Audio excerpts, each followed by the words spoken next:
Olá, estamos aqui em mais um podcast da Auditec. A Auditec é uma empresa de soluções auditivas com mais de 30 anos no mercado. Nós temos mais de 10 lojas espalhadas pelo país, com 200 fonoaudiólogos parceiros.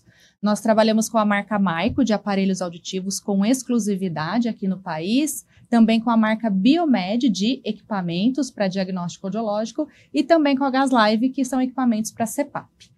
E hoje a gente convidou o Dr. Luiz Chequim para bater um papo sobre deficiência auditiva, sobre audição e reabilitação auditiva. Doutor, eu trouxe aqui, para a gente começar, alguns dados, algumas informações sobre deficiência auditiva. E a gente tem aqui no Brasil hoje 10 milhões de pessoas com perda de audição. O que o senhor tem a dizer sobre esse dado? Então, antes de tudo, boa noite. É um prazer estar aqui com vocês. A gente trabalha faz um tempo já. Bater um papo sobre o que a gente gosta de fazer é muito bom.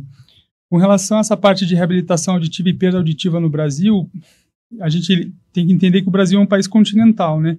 Então, quando você pensa em mais de 220 milhões de habitantes, tem muita gente que pode ter perda de audição e muitas dessas, às vezes, não faz um bom triagem, um diagnóstico, mas é uma coisa muito prevalente que cada vez mais a gente tem visto que pelo menos as pessoas estão indo atrás, então é uma doença prevalente que traz muita repercussão no dia a dia. E hoje no seu consultório, você atende em 2 consultórios, em Indaiatuba e aqui em Campinas, certo? Você vê que tem chegado pessoas mais jovens para procurar reabilitação ou você ainda vê aquele público mais idoso procurando? Como que está esse movimento à procura do tratamento, para audição? Na verdade, são linhas diferentes. Eu vejo que na população, de maneira geral, as pessoas estão conseguindo entender um pouco mais fácil a necessidade de uma reabilitação precoce, a preocupação do que isso está trazendo quando a gente não escuta bem. E uma parte da população ainda vem através de um familiar que sente a dificuldade e acaba quase empurrando a pessoa para ver. Então, a gente vê um pouquinho dos dois. A gente vê, às vezes, o paciente um pouquinho mais novo, temerário de uma perda auditiva, às vezes até como triagem, quando vê que alguém da família tem uma perda, mas ainda tem aquela paciente que é o idosinho, que não tem tanta vontade assim de fazer o uso do aparelho, mas ainda continua sendo bem prevalente. A gente tem um dado que eu achei super interessante, que foi feito esse ano, em 2024, que desses 10 milhões de pessoas que têm a perda de audição, 87% não usam, o aparelho auditivo ou fazem algum tipo de reabilitação auditiva. Você acha que isso é por conta de algum estigma, falta de informação? Na verdade, é uma mistura de vários pontos aí, Primeiro que o país, por muito tempo, teve uma dificuldade inicial de triagem auditiva. Hoje ele consegue triar muito mais. Então a gente consegue ter o diagnóstico, mas não cresceu em mesmo nível de eficiência na reabilitação auditiva. Então é por isso que tem tanta gente com falta de um tratamento mais adequado. Por exemplo, quando você vê implante coclear, que é para perdas mais profundas e severas, você vê países como, por exemplo, Argentina, que tem 1/4 da população fazendo basicamente a mesma quantidade de implantes cocleares que um país como o Brasil, que tem 4 vezes mais população. Então, isso só prova que a gente reabilita menos, Que a gente está longe, exatamente, de infelizmente. Hoje em dia, a gente vê, eu acho que muito teve um pouco disso, que diagnosticou muito, mas não trouxe a solução. As pessoas ainda não têm tanto conhecimento assim. A gente ainda acaba trabalhando com uma medicina não só no SUS, então a gente consegue ver pessoas com mais acesso, mas muitos pacientes do SUS ainda não têm o acesso e a capilaridade de tratamento que precisava, e um pouco misturado com, sim, essa questão do estigma. Principalmente até alguns anos atrás, os aparelhos, eles eram muito grandes, traziam o estigma do surdo-mudo, ou daquele aparelho que não trazia tanto benefício assim. Então, eu acho que por uma questão cultural latina, agora está começando a ter menos preocupação com essa parte de aparência. Primeiro que o aparelho ficou muito menor. Tem aparelhos, eu sempre minúsculos, a gente tem alguns aqui. Eu dou exemplo de, inclusive, pessoas famosas que às vezes usam um aparelho e a pessoa não sabe, para mostrar como hoje é uma coisa mais tranquila de usar. Então, não só ficou mais fácil, como as pessoas aos poucos estão entendendo a importância. Por exemplo, todo mundo usa óculos quando precisa. Exatamente. Eu sempre dou esse exemplo e ninguém fica com vergonha. Pelo contrário, tem gente que acha que é até charme usar um óculos diferente. E isso nunca foi visto como um aparelho. Então, na verdade, aos poucos eu vejo que a população tem visto isso como natural E a tendência cada vez mais é que a gente consiga colocar isso na mente do brasileiro, de maneira geral, para conseguir fazer o uso, né? Tem saído muito estudo mostrando da influência da perda auditiva no dia a dia. Então, aos poucos isso tem aparecido e eu sinto que as pessoas estão conseguindo reabilitar, mas ainda não tanto, porque ainda tem um pouco desse estigma e um pouco da acessibilidade que é um pouco menor do que deveria. Tá. E como que funciona a audição? O que acontece com a audição que a pessoa passa a não ouvir? Como você explicaria isso para as pessoas que nos estão assistindo? Então, de uma maneira bem breve, na verdade, a gente tem que pensar que a audição não deixa de ser uma amplificação de um som que vem do ambiente externo e passa por vários momentos da nossa estrutura anatômica. Então, tem um momento de condução do som, que é aquele conduto auditivo, que depois vai para a membrana timpânica, esse é o ouvido externo. Então, isso seria a concha que capta, né? Depois disso, ele vai passar por uma parte de condução para dentro do ouvido médio, que passa pelos ossinhos da audição, o martelo, o bigorne e o estribo. E depois disso, vibrar e conduzir, ele vai para o estímulo da cóclea, que daí vai formar um estímulo nervoso. Então, esse canal é um telefonezinho mesmo que vai passando. Então, existem várias patologias, vários tipos de doença com perdas que podem ser tanto por causa dessa parte externa, muitas vezes por causa da parte média, seja infecções ou malformações, ou da parte interna, que desde tumorzinhos que podem nascer ou alguma questão de congênita. Então, são vários dentro dessa linha inteira da condução. E eu posso ter problemas, por exemplo, na orelha externa e na orelha interna ao mesmo tempo? Sim, as coisas se somam, né? A gente pode ter os dois tipos. Então, não é porque tem um tipo de perda que a gente vai ter só probleminha na condução e nem do nervo. E muitas vezes as coisas vão se somando. Uma coisa que é prevalente e, graças a Deus, todo mundo tem algum dia, quando vai ficando velhinho, é a perda do nervo, que perde um pouquinho da capacidade. Uma pessoa que já tem o histórico de uma perda condutiva, quer seja da membrana ou do conduto, acaba somando com a perda do nervo, né? Então, acaba que fica um pouco mais acentuada a perda de audição e acaba sendo uma mistura das duas. A perda do nervo, você diz que é a alteração do processamento auditivo. Seria isso? É a capacidade da pessoa de entender o que está sendo falado. A partir do momento que é conduzido esse som e transmitido para a cóclea, ele vai ser transmitido como uma informação. E seja por alteraçõezinhas na própria cóclea ou no próprio nervo auditivo, ou até uma questão de envelhecimento da pessoa, ela vai perdendo aos poucos a capacidade de entender, né? E o nervo vai se deteriorando, como todas as outras partes do corpo, né? E para esses tipos de perda, eu sempre vou ter o mesmo tratamento ou para cada perda eu posso ter mais de um tipo de tratamento? Como que funciona a escolha do tratamento para o tipo de perda auditiva que o paciente tem? Então, é até bom comentar sobre isso, porque às vezes a gente atende uma pessoa que teve uma perda auditiva, a gente faz a reabilitação, e são vários os tipos de reabilitação para cada tipo de perda. E às vezes vem um familiar ou algum conhecido que tem uma perda diferente e às vezes ele acha que é tão simples quanto. Quero também usar igual o dele. Exatamente. E às vezes é uma perda por outra etiologia, o tratamento e a reabilitação é outra. Então, antes de tudo, tem que identificar onde que está acontecendo o problema, e para esse tipo de perda auditiva existe um leque de tratamentos. Seja a reabilitação auditiva com aparelhos, que cada vez mais está difundido, como eventualmente cirurgias de reabilitação, como timpanoplastia, reconstrução do conduto quando ele tem estenose, cirurgias para tirar tumorzinhos que crescem dentro do ouvido. Você acha que tem pacientes que precisam mais de aparelho, mais cirurgias? Você tem essa informação de qual é a prevalência? Então, na verdade, tem alguns tipos de doença que existe alternativa, tem algumas que não. Então, de maneira geral, quando é uma questão de infecção infecciosa, a gente sempre coloca a necessidade, às vezes, da cirurgia com grande proposta de acabar com a doença. Não adianta eu reabilitar a audição de alguém que tem otite e fica com secreção no ouvido o tempo inteiro, ela não vai conseguir, por exemplo, usar o aparelho para amplificação. O que eu costumo fazer sempre é dar todas as alternativas para o paciente, explico os riscos e os benefícios de uma cirurgia, às vezes a necessidade dela, quando, por exemplo, a pessoa tem infecções, e dentro disso, colocando em vias claras para o paciente, ele escolhe o que acha mais interessante para ele. Por exemplo, tem uma doença chamada otosclerose, que não tem certo e errado. Tem gente que gostaria de tentar o aparelho e muitas vezes vai muito bem para esse tipo de doença, que é uma perda geralmente condutiva, mas tem gente que, por alguma razão, prefere tentar um procedimento cirúrgico, a gente consegue tentar também. Eu acho que a gente pode aqui falar, a gente estava conversando daquela paciente, você me encaminhou, ela tem uma otosclerose, né? E ela acabou optando por colocar o aparelho auditivo, porque ela está com um pouco de medo de cirurgia e ela ficou bem. Essa questão da cirurgia da autoesclerose, como que está hoje? O paciente está ficando bem? Ela fez vários questionamentos, né? Eu falei, olha, é melhor você conversar com o Dr. Luiz. Eu sempre comento sobre a autoesclerose.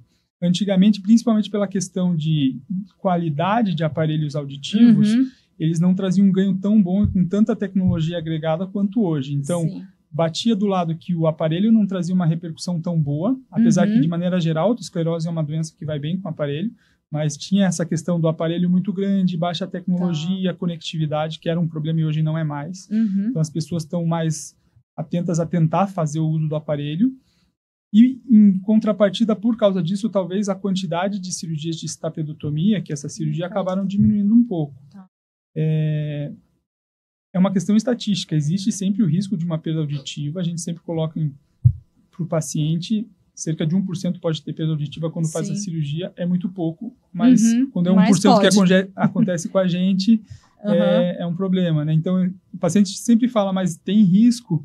Mas você acha que deve fazer? Eu falo, tem risco da gente cair da escada e machucar? Tem risco? Eu acho que vai acontecer? Eu acho que não, ela mas perguntou, sempre tem que colocar. Você faria? Eu falei, não sei. É pesado conversar, falar assim, faria ou não. Não sei. Ninguém entra num avião falando tem risco de cair ou não. A gente já sabe que tem, mas colocar a questão estatística e sempre deixar aberto para o paciente. Ainda tem muita gente que faz, os resultados de maneira geral são muito bons. E salve algum pós-operatório que dá algum nível de tontura, é uma cirurgia que vai bem para quem tem indicação. Essa paciente, ela tá super bem com o aparelho auditivo e eu acho que com certeza ela você sabe que eu gosto da cirurgia, eu sou suspeito para falar porque eu sou cirurgião, mas mesmo quando o paciente está interessado em fazer, eu falo para ele fazer o teste com o aparelho, porque a cirurgia é um procedimento que depois que faz, se deu certo, ótimo, se não deu certo, eventualmente até tem outras formas de reabilitar, mas é uma decisão que daqui para frente muda a conduta. Agora o aparelho não, eu falei justamente isso para ela, testa o aparelho, porque às vezes o paciente, se você gostar por 3 anos e de repente vê que não gosta por qualquer razão, ou de repente sentiu a necessidade por qualquer ponto, você tem ainda a arma da cirurgia como alternativa. Então você não perde oportunidades quando você tenta pela conduta mais conservadora antes. Então eu sempre falo isso, mesmo quando o paciente está tentado a fazer a cirurgia, eu sempre falo para fazer o teste, às vezes ele se surpreende, principalmente na autoesclerose, e tem gente que eu acabo perdendo a cirurgia, mas ganha uma boa reabilitação, né? Ganhou o paciente para o aparelho auditivo. E quais são os sintomas que os pacientes aparecem lá no consultório relatando que tem? Às vezes eles nem sabem que estão com uma perda de audição, né? Eles têm uma luta interna para admitir, né, que tem essa perda. O que eles aparecem falando para você no consultório? O famoso escuto, mas não entendo. É o clássico do senhorzinho, não, eu escuto tudo, eu só não entendo o que fala. Que, na verdade, é um clássico sinal que você não está entendendo com clareza, é porque o nível do som não está chegando do jeito que a gente precisa. Tem que entender, eu sempre falo isso para eles, que a gente não perde a audição de uma hora para outra. De maneira geral, principalmente relacionadas a questões genéticas, exposição a ruído ou envelhecimento, é uma coisa lenta e progressiva. Sendo assim, a pessoa às vezes não percebe. Então, até uma forma de eu explicar a necessidade do aparelho, porque ela acha que está escutando bem e se habitua. Então, essa coisa do escuto, mas não entendo é um sinal. Zumbido é uma coisa extremamente prevalente. 90% das vezes o zumbido tem relação com algum nível de perda de audição. Às vezes em frequências auditivas que a gente nem usa tanto. São as altas frequências, são as altas frequências. E às vezes por essa questão de a pessoa estar acostumada mesmo. Então, o primeiro ponto quando chega com essas questões é fazer uma boa limpeza do ouvido se tiver alguma sujeirinha e fazer o exame de triagem. A gente tem alguns dados que uma pessoa demora 7 anos para procurar ajuda quando ela está com a perda de audição. Então, quando chega, já ficou aí 7 anos em privação sensorial, aí envolve a questão da memória auditiva, que foi prejudicada. Então, eles têm essa negação, né? E uma forma que eu sempre falo para o paciente, porque a gente tem que entender que o aparelho, como o próprio nome diz, aparelho de amplificação sonora individual. Então, não adianta eu amplificar algo quando já está muito deteriorado. A gente tem que entender que o nervo ele tem que ser saudável. Se a gente deixar muito tempo sem estímulo, eu sempre brinco, é igual a perna de quem não anda, a perna vai ficando fininha. Então, se deixar para tentar usar num momento que já está muito tempo em privação, é é mais difícil adaptar e muitas vezes a gente não consegue. Aquele clássico senhorzinho que tentou depois de um tempo e fala, o aparelho não presta. Tá? Às vezes é porque ele perdeu o time de fazer uma boa reabilitação. Eu também sempre brinco do óculos. Ninguém usa óculos quando está cego. A gente usa quando tem algum nível de perda para conseguir enxergar. O aparelho tem que ser visto da mesma forma. Teve uma pessoa que até perguntou, né, sobre essa questão aí do aparelho auditivo, quanto tempo esperar para colocar um aparelho auditivo? Eu tenho que esperar? Eu não... Como que a gente sabe qual é o momento, né, de colocar esse aparelho? Tem gente que acha que quanto mais conseguir segurar sem, ou enquanto consegue dar formas de compensar, ela não precisa do aparelho. Não é porque a gente está acostumado com algum tipo de perda que a gente tem que simplesmente relevar. Não é porque você anda tortinho que você tem que achar natural isso. Então, a audição é a mesma coisa.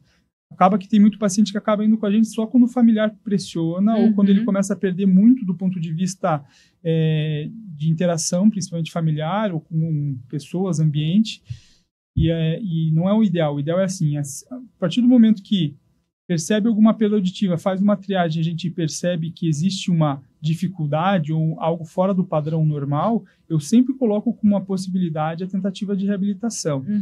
Eu não coloco como uma linha assim, precisa, lógico que quanto maior a perda, mais necessário, mas eu não coloco assim, a partir desse nível de audição você precisa, ou a partir disso para cima você não precisa de reabilitação.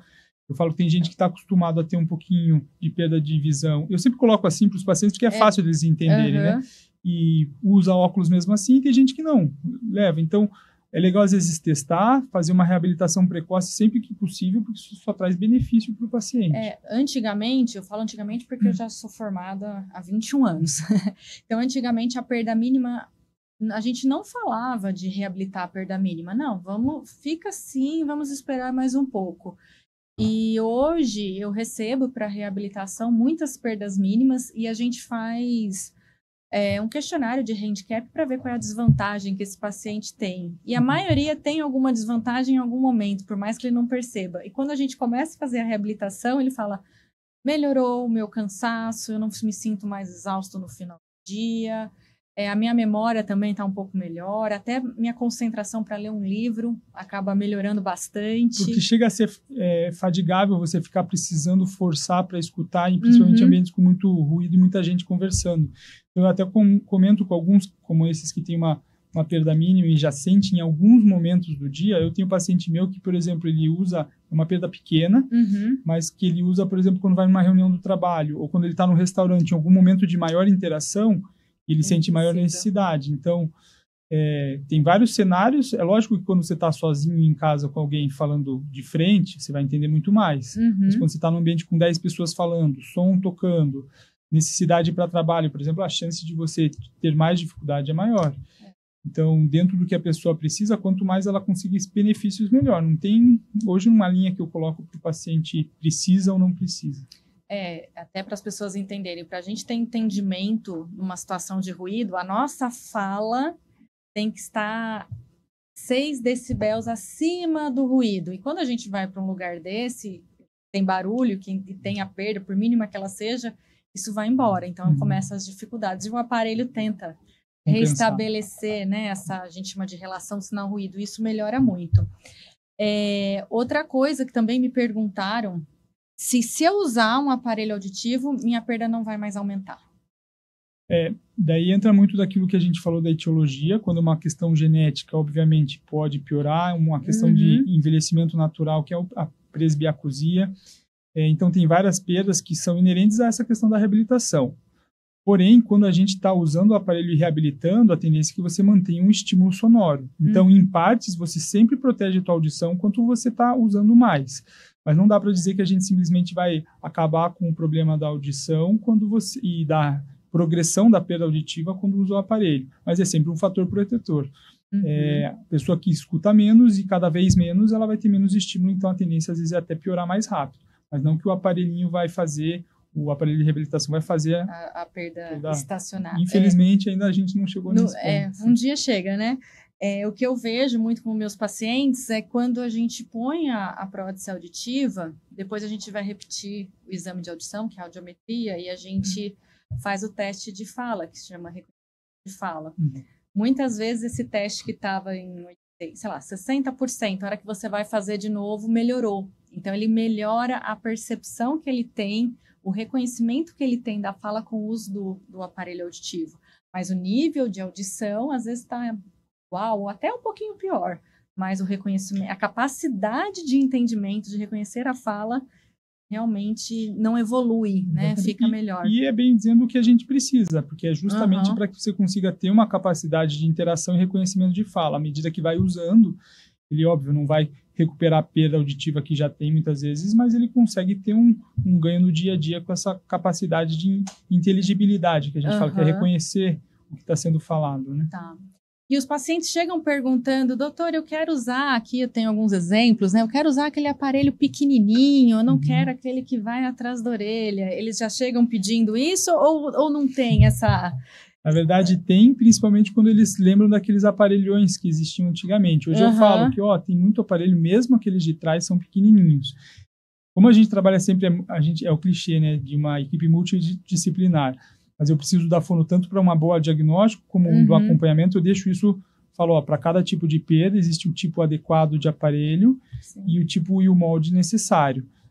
Dentro da possibilidade, você sempre consegue ter um tipo de aparelho específico para dentro do canal, retroauricular, mas deixando sempre bem claro que hoje realmente não tem nada daquela coisa totalmente... Eu falo, o aparelho bege, né? Bege grande. Bege grande. Então, exatamente. Então, eu deixo claro que não é sempre que você pode usar um tipo ou outro tipo de aparelho, mas hoje o leque é bem maior e, independente de qual tipo, eu não vejo mais a pessoa resistente ou depois que testa e vê, sente na prática o quanto as pessoas percebem ou não o aparelho, eu não vejo mais a pessoa deixando de usar depois que conhece. Eu vejo pessoas com medo e receio, às vezes não indo testar e, infelizmente, ela perde a oportunidade de entender como é pequeno e algo tão pouco aparente, mas quando ela vê e vê o tamanho do aparelho, ninguém mais perde. Eu vou até aproveitar aqui e mostrar, né, para as pessoas, eu trouxe aqui, a gente tem hoje os aparelhos, os microcanais, que as pessoas chegam muito pedindo microcanal, porém a gente tem uma indicação mais restrita, o conduto do paciente tem que ser um conduto não tortuoso, não pode ser estreito, a gente tem os aparelhos que vão atrás da orelha, hoje eles são fininhos, esse daqui é para a gente colocar o molde auricular convencional, a gente tem os modelos que vai receptor, que esse acaba hoje sendo muito utilizado, porque a gente faz uma adaptação ali instantânea. Porém, não é para todo mundo, não é para todo mundo, não é para todo mundo. Então, a gente tem que fazer uma avaliação muito criteriosa de como é a anatomia da orelha do paciente, de qual é o grau de perda, até a habilidade do paciente em conseguir mexer na prótese auditiva, isso a gente tem ação também. Então, são vários fatores que nós, fonoaudiólogos, estamos ali na hora, a gente vai ter que analisar, né? Então, os pacientes às vezes têm essa resistência. E isso é importante porque quando a gente trabalha com quem a gente conhece, eu sempre, lógico, o comércio faz parte, mas tem gente que quando a gente indica, e às vezes não é um colega que a gente está trabalhando juntos, você vê às vezes empurrando um tipo de tecnologia por causa de um valor a mais e às vezes não necessariamente o paciente consegue usar. Então, quando você tem um pouquinho de confiança que o que o paciente precisa vai ser bem indicado, fica mais fácil até dele adaptar. Por exemplo, não adianta eu passar um aparelho de alta tecnologia e conectividade para um senhorzinho de 90 anos que não vai usar nada disso e às vezes vai se frustrar porque não sabe regular um aparelho. Então tem que ter essa parte também envolvendo o que o paciente realmente precisa e em cima disso com a equipe que trabalha junto a gente consegue ir conversando e explicar, né? E às vezes vem lá paciente que já era uma perda grande ou de repente, eu não consigo usar porque tem que usar o celular e o aplicativo e se frustrou não é nem porque não estava tendo audição boa, mas porque não faz sentido para ele. Não conseguia manipular. O uso da tecnologia, a escolha da tecnologia vai muito de acordo com a demanda auditiva, que os pacientes falam, mas por que tem um aparelho que custa mais caro, um que custa mais barato? Eu falo, depende do que você precisa, aonde você vai, que ambiente você vive. Quanto mais ruidoso é o ambiente que o paciente está, quanto mais ele muda, né? Eu vou para uma reunião, eu vou para um cinema, eu vou para um teatro, a gente tem que subir os níveis de tecnologia para o aparelho ter esses filtros de ruído que a gente fala para dar conta, né? Às vezes precisa também de um recurso para zumbido, né? A gente precisa ativar.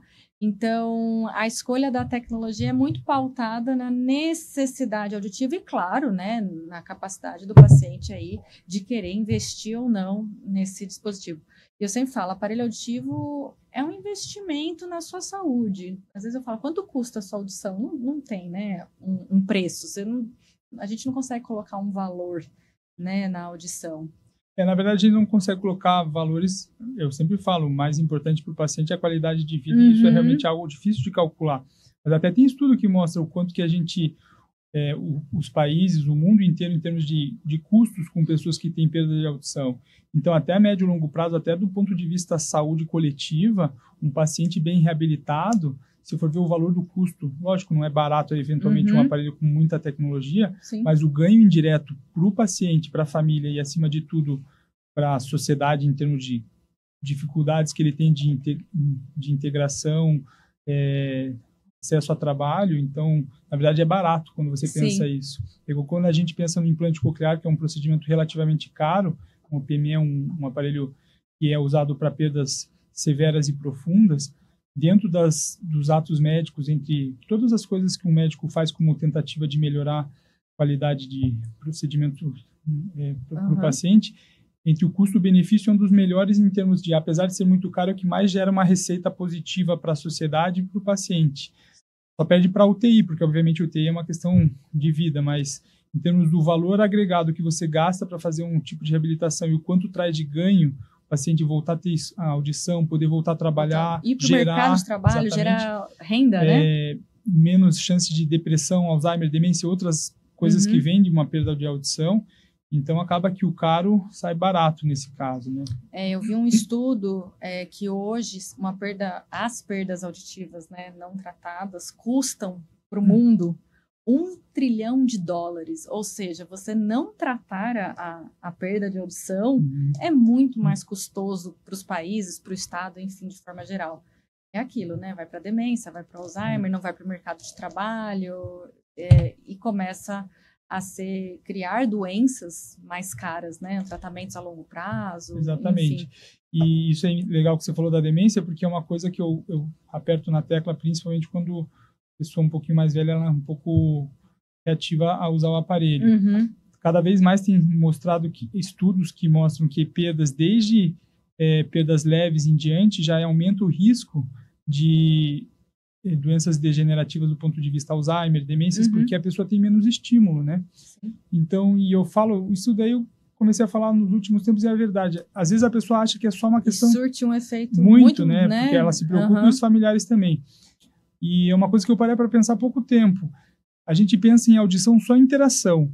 Mas por que eu fiquei pensando quando eu vi alguns trabalhos que mostram que é um dos maiores fatores de risco removíveis? Então, etilismo é um, diabetes, baixa escolaridade, são todos fatores de riscos grandes para Alzheimer e demência, mas a perda auditiva chega a ser maior do que isso. E por que é? Quando a gente pensa em audição quando não escuta, eu não interajo com as pessoas, é verdade, isso faz uma diferença grande, mas quando eu escuto a porta bater, eu penso na porta. Quando eu escuto uma buzina, eu penso.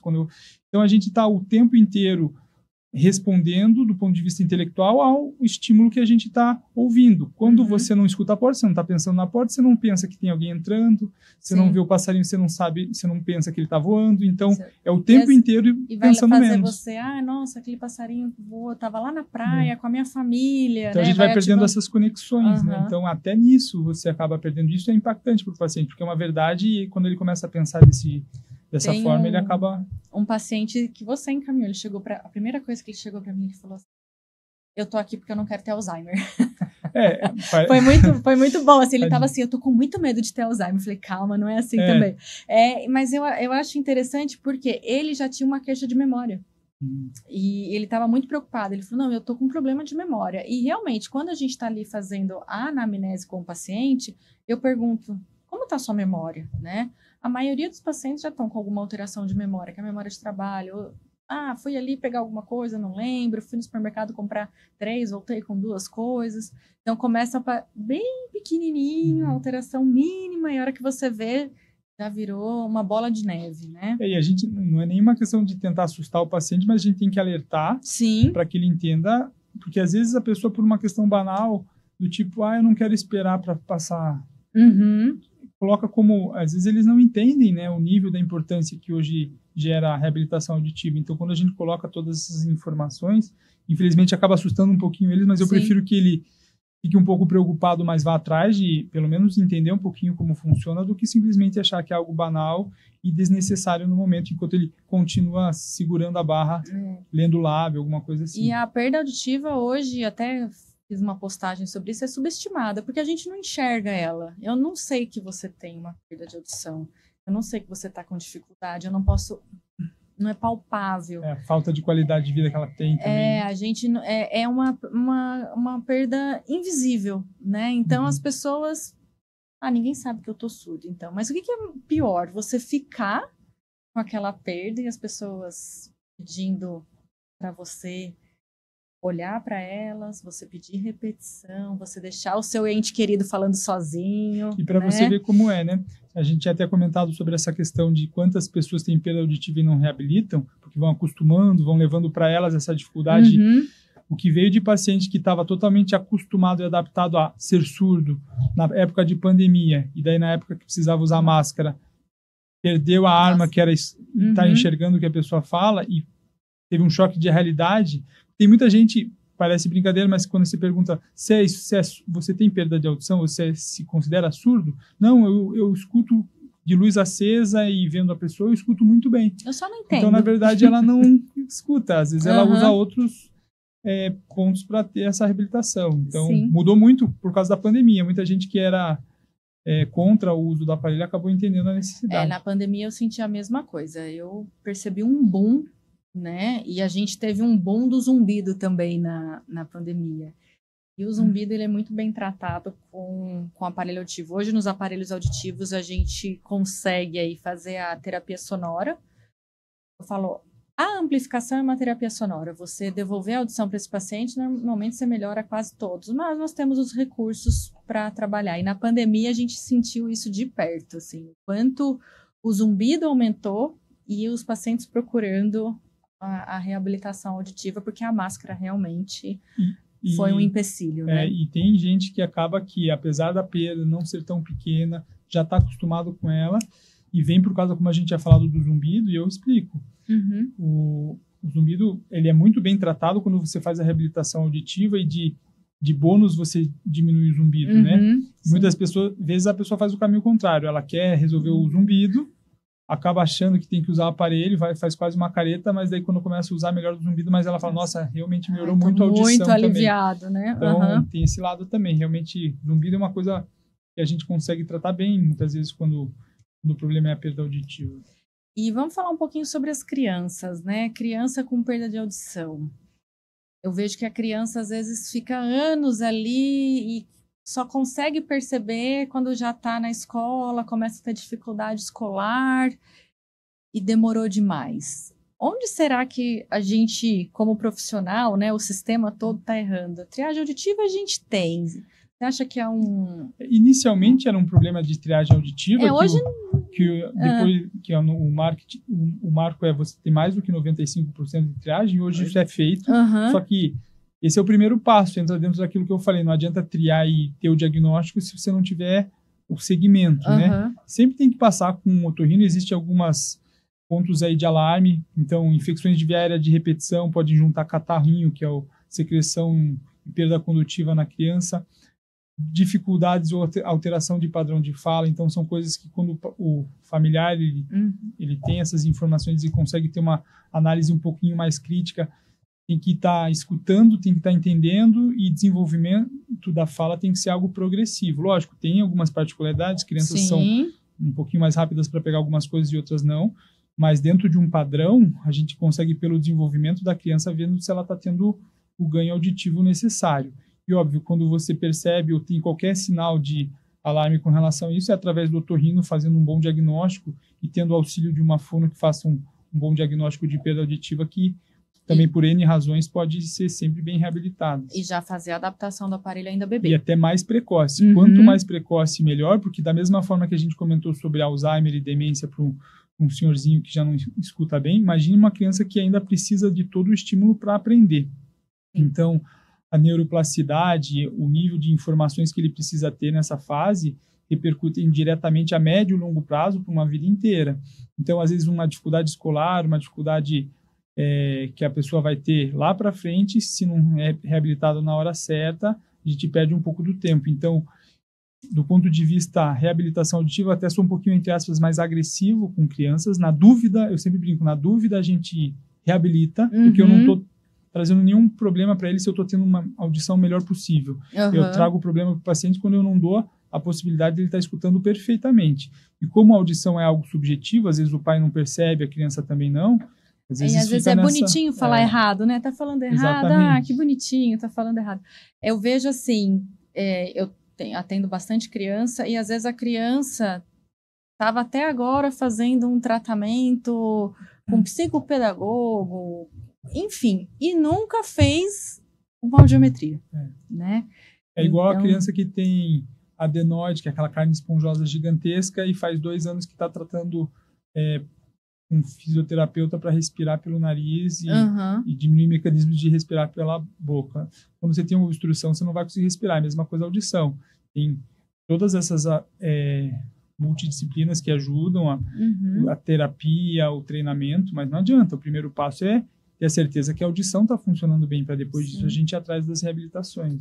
Hoje, infelizmente, eu acho que tem uma falha muito grande ainda dessas crianças. Eu perguntei para umas amigas, colegas, você já fez audiometria no seu filho? Nunca fiz. Então, ou seja, só fez a triagem auditiva e nunca levou o filho que está com 10, 11 anos para fazer uma avaliação auditiva. E a criança com histórico de otite, enfim, a gente não tem esse hábito, né, de avaliar a audição mesmo anualmente. Quando a gente trabalha com isso, eu até converso com os pais, é muito fácil ver que uma criança não escuta nada. Você solta um rojão do lado dela, ela não percebe.